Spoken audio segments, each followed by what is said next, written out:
Hello everyone, today I'd like to introduce my Ranchu and share my thoughts on how to choose Chinese Ranchu.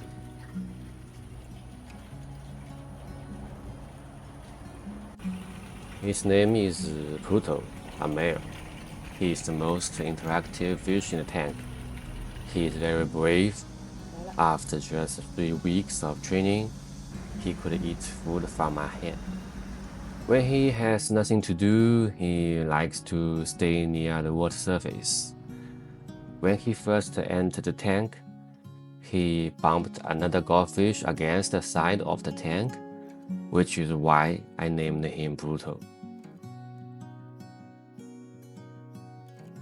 Goldfish have different personalities. Based on my observations and memories, I recall that when I bought Pluto, he was strongly fiercely in the net.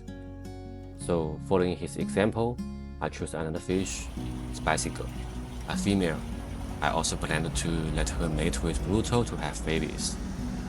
Fortunately, she is just like Pluto, very brave and quickly learned to be fed by hand.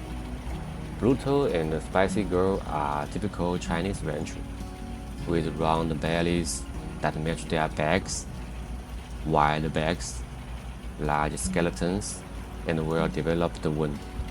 They are about 16 centimeters long. When choosing Ranchu, we mainly look at 3 aspects: wing, back, and tail. Wing is relatively easy to observe.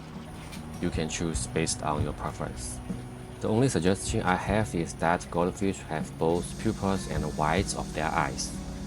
Generally, those with more black pupils look cuter, just like dogs and cats. So if part of the wing can cover the eyes, it looks even cuter. As for the back, it should first be smooth without any bumps. Ideally, the center point should be in the middle. If it's too far forward, the head may tilt up a little, which is still acceptable. If the peak is set too far back, however, the fish will appear to dive, and that is undesirable. The tail. The best angle for the tail is around 90 degrees, with each side at about 45 degrees.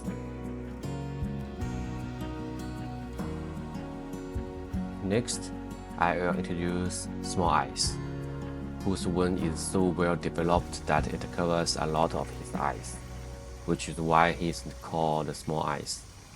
Originally, I planned to trim part of his wing, but considering that it would grow back and that goldfish rely on their sense of smell and lateral line to detect food, I decided against it.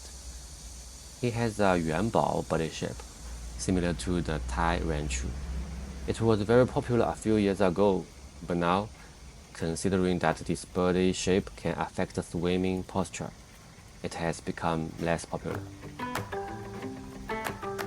This one is called Pearl, a female. Similarly, her wing is very full. Why he called Pearl is because during transportation, the package was lost. My wife and I were very anxious that day, fearing that the oxygen in the bag would run out. Finally, thanks to the courier's efforts to search, it was delivered at 6 p.m. that day. Since it was a precious find, we named her Pearl. This one is called Ugly Sister. Its color is quite unique, which we call killing color. She was the first female fish we got for Pluto.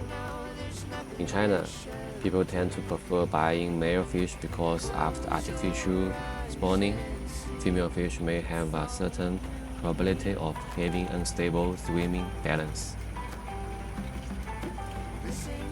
This one is called 500 because my friend bought him for 500 yuan and gave him to me.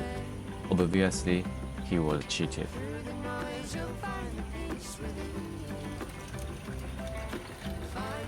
This one is Chang'e.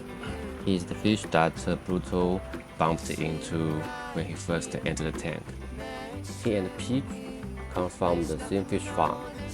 Peach got his name because his face looks like a peach. If you observe carefully, you will find that they are both smaller in size. This leads to the second topic, the time to buy goldfish. Goldfish lay eggs twice a year, once in spring and once in autumn. Spring fry usually develops better than autumn fry because as summer comes and the water temperature rises, the metabolism of goldfish speeds up.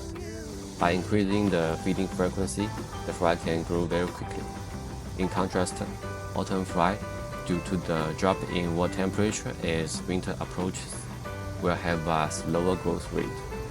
Although some fish farms may use heating to help the fry grow, overall, spring fry are better than autumn fry. Some well-known fish farms in China only breed spring fry every year. Here's a question for you. Has anyone bought juvenile goldfish in earlier spring?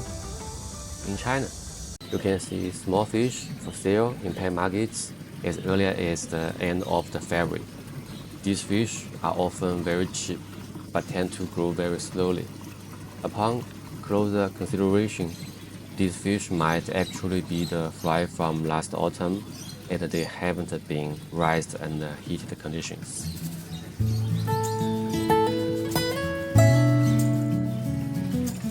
The above are some of my personal experience and opinions. I hope they can be of some help when you go to buy goldfish.